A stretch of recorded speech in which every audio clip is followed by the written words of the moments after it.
Selamat pagi. Jumpa lagi kita dalam Ruang Karya Guru Kecamatan Ngabla. Bagaimana kabar kalian hari ini? Semoga selalu gembira, sehat, dan semangat. Anak-anak, seperti biasanya sebelum pembelajaran dimulai, mari kita berdoa terlebih dahulu. Berdoa mulai. Berdoa selesai. Anak-anak, hari ini kita masuk pada pembelajaran 2 dari tema 4 subtema 1. Adapun tujuan dan materi yang akan kita pelajari pada pagi hari ini adalah yang pertama, kita akan belajar tentang reklame, manfaat reklame, dan jenis-jenis reklame. Sedangkan yang kedua, kita akan belajar tentang keberagaman ekonomi yang ada di masyarakat sekitar kita. Nah, anak-anak, sebelum masuk ke pembelajaran lebih lanjut, coba sekarang perhatikan gambar yang akan Bu Guru tayangkan ini. Nah, gambar apakah anak-anak? Betul. Ini adalah gambar contoh kain batik produk Indonesia dalam berbagai motif. Ada motif Bali, motif parang rusak, motif lasem, dan motif megamendung. Sebenarnya masih banyak lagi motif-motif yang lain. Nah, anak-anak, kain batik ini dalam era globalisasi ini sudah sangat terkenal di dunia.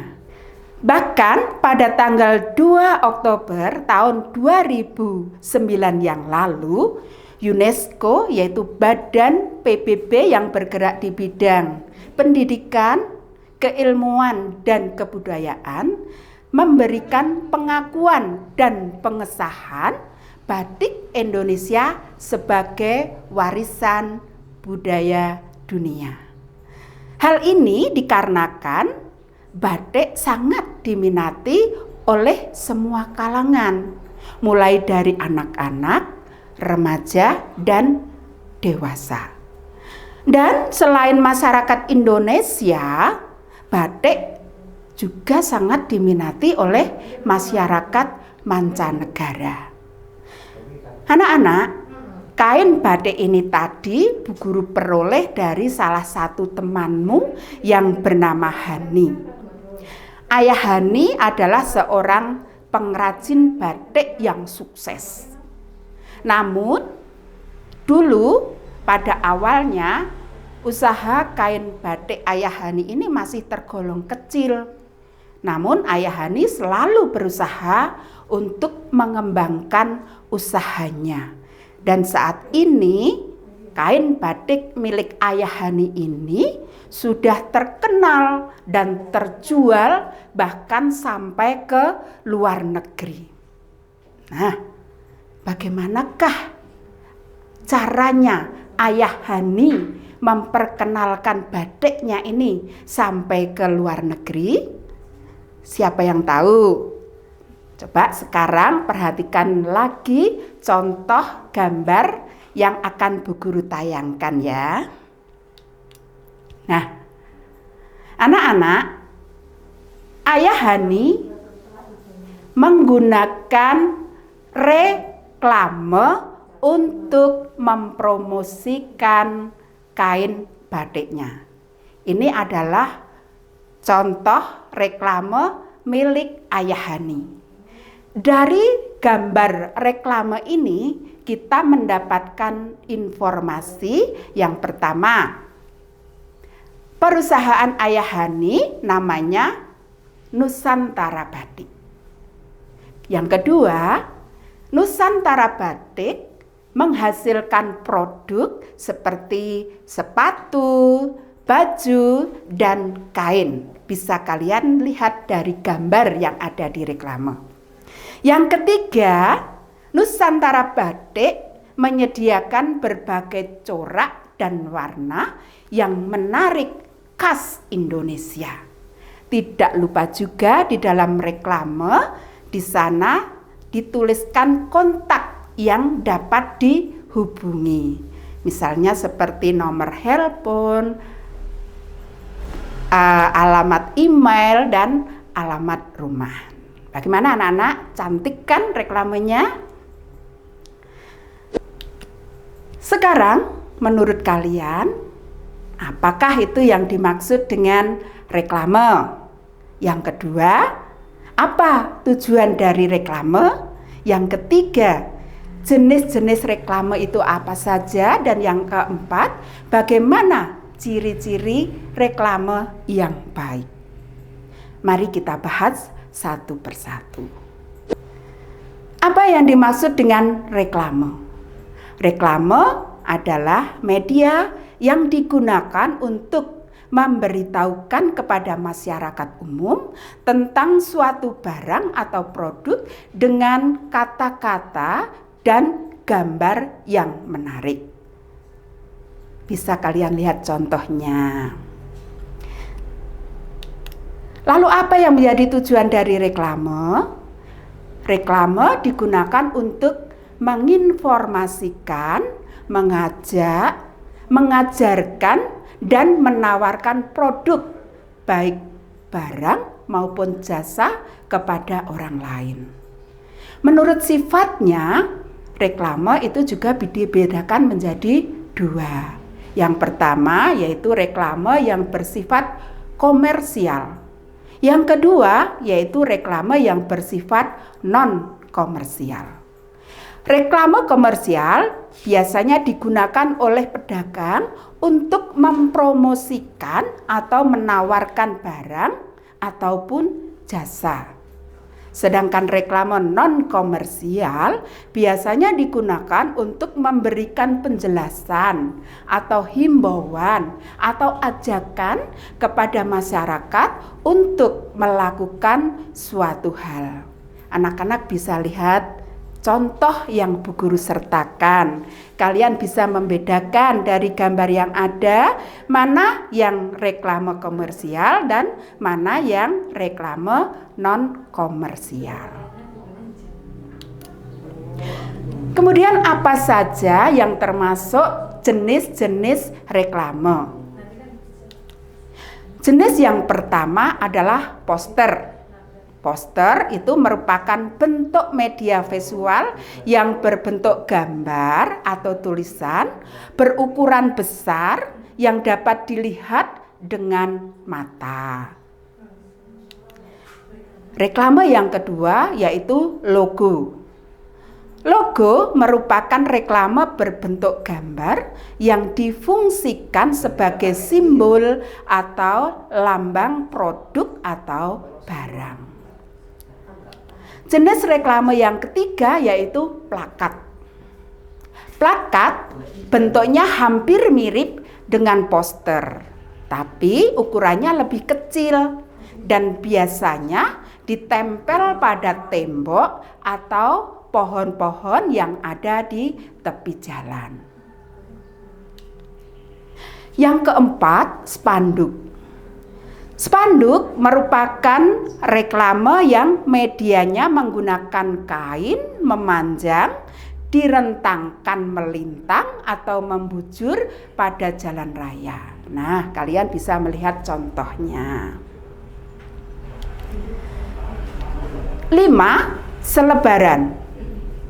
Reklame yang berbentuk gambar atau tulisan pada lembaran kertas, itulah selebaran. Biasanya disampaikan kepada masyarakat secara langsung di jalan ataupun di tempat-tempat yang ramai. Nah, adakah di antara kalian yang pernah mendapatkan selebaran? 6. Baliho.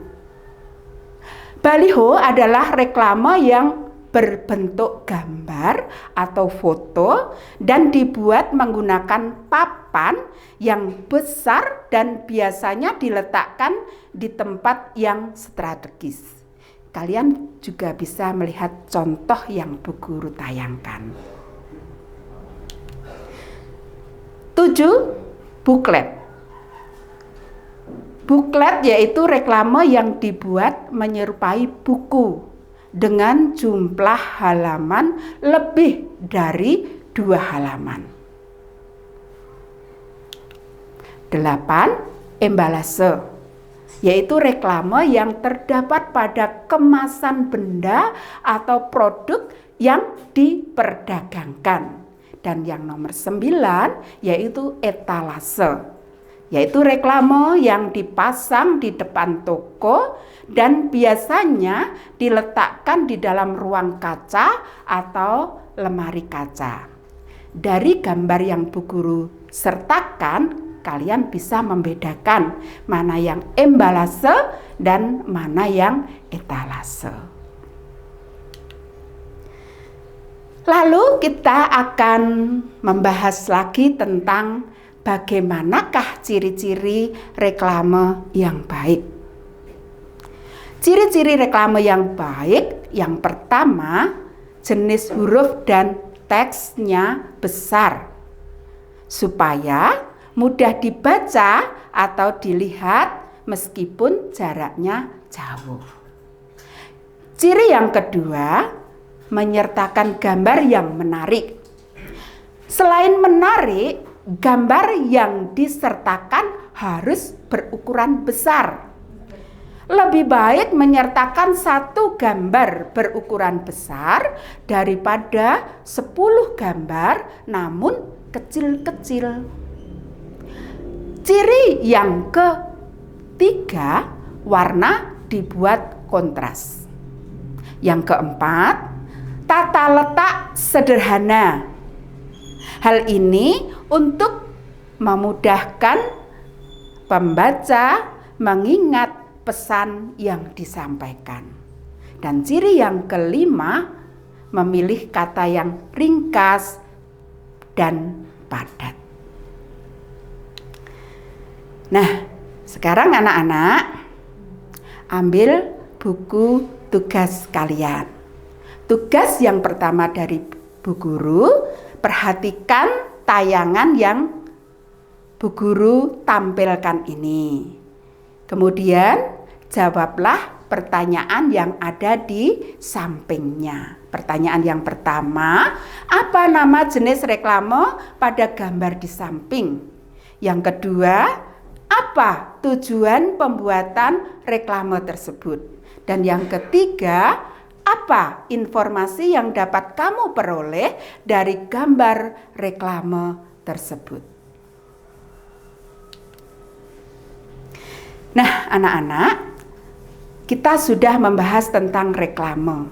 Dan ternyata reklame itulah yang membantu Ayah Hani berhasil menjual produk batiknya sampai ke luar negeri.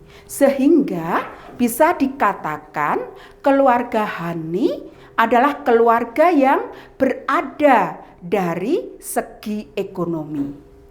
Namun Ayah Hani selalu berpesan kepada Hani untuk tidak sombong dan tetap hidup sederhana. Hani tumbuh menjadi gadis yang berkarakter serta berkepribadian sangat baik. Karena kepribadiannya yang baik ini, Hani mempunyai banyak teman dan sahabat. Salah satu sahabat Hani bernama Dwi.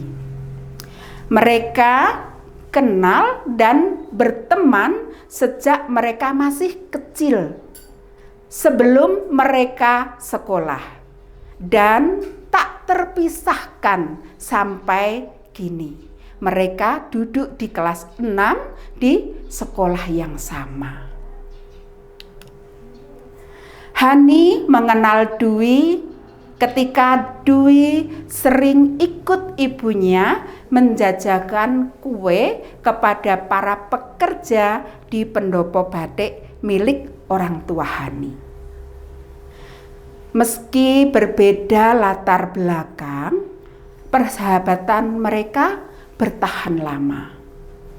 Sikap Hani dan Dwi yang saling menghargai satu sama lain, itulah yang membuat persahabatan mereka langgeng. Hani tidak pernah sombong atau tinggi hati oleh karena kekayaannya. Sebaliknya, Dwi pun tidak pernah merasa minder atau rendah diri oleh karena kesederhanaannya. Rasa sayang dan sikap yang tulus itulah yang membentuk persahabatan menjadi indah dan tidak terpisahkan. Walaupun mereka berdua berasal dari keluarga yang berbeda latar belakang.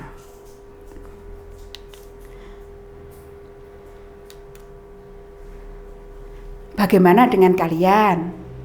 Kalian tentu juga berasal dari keluarga yang beragam ekonominya. Apa yang dapat kalian lakukan untuk menyikapi keberagaman ekonomi tersebut? Nah, hal-hal yang dapat kita lakukan untuk menyikapi keberagaman ekonomi di antaranya, 1, kita harus menghargai pekerjaan atau usaha orang lain.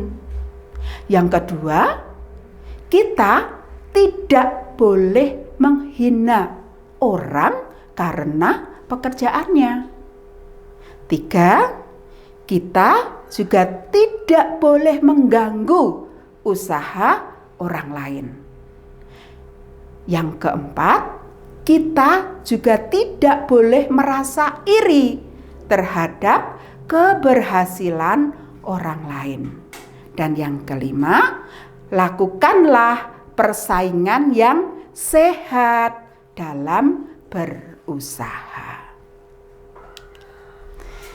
Selanjutnya, siapkan lagi buku tugas kalian. Dan ini merupakan tugas ibu yang kedua. Tugasnya adalah amatilah keberagaman ekonomi di bidang usaha yang ada di lingkungan rumahmu. Buatlah laporan dan kumpulkan di minggu yang akan datang. Anak-anak, hari ini kita sudah belajar tentang yang pertama tadi, yaitu reklame, tujuan pembuatan reklame, serta jenis-jenisnya. Yang kedua, kita belajar tentang keberagaman ekonomi yang ada di sekitar kita dan bagaimana kita menyikapi keberagaman ekonomi yang ada di sekitar kita. Demikian pembelajaran hari ini. Semoga bermanfaat bagi kalian. Terima kasih. Jangan lupa tulis nama dan asal sekolah kalian di kolom komentar di bawah ini.